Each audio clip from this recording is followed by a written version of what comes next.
अकोल्यात अनुसूचित जाती आरक्षणाच्या उपवर्गीकरणाच्या समर्थनार्थ न्याय हक्क महामोर्चा उत्साहात पार पडला। स्वराज्य भवन येथून या मोर्चाची सुरुवात झाली। नवीन बसस्थानक, धिंगरा चौक, डॉक्टर बाबासाहेब खुले नाट्यगृह आणि पंचायत समिती मार्गे मोर्चा जिल्हाधिकारी कार्यालयावर धडकला।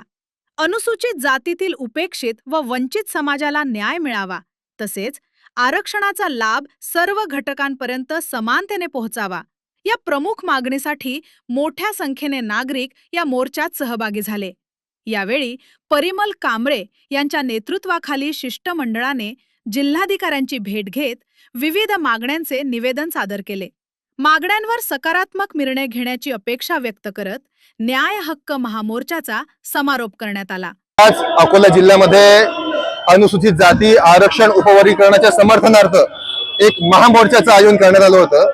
अनुसूचित जातीतील आरक्षणाचा लाभ हा अनुसूचित जातीतील शेवटच्या घटकांपर्यंत पोहोचत नाही आहे।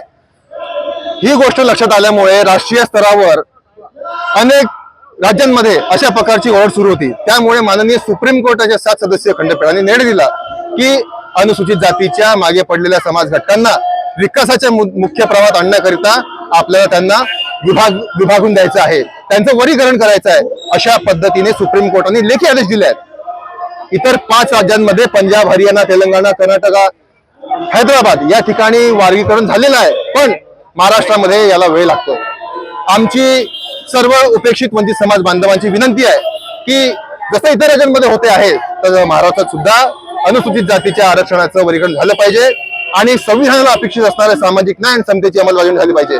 मी या ठिकाणी वर्गीकरणाला विरोध करणाऱ्या आमच्या बांधवांना विनंती करतो, आम्ही तुमचे बांधव आहोत, सामाजिक प्रश्नावर आपण एक आहोत, पण शैक्षणिक, आर्थिक आणि नोकरी विषयक क्षेत्रांमध्ये प्रचंड दुरावा आहे, प्रचंड विषमता आहे।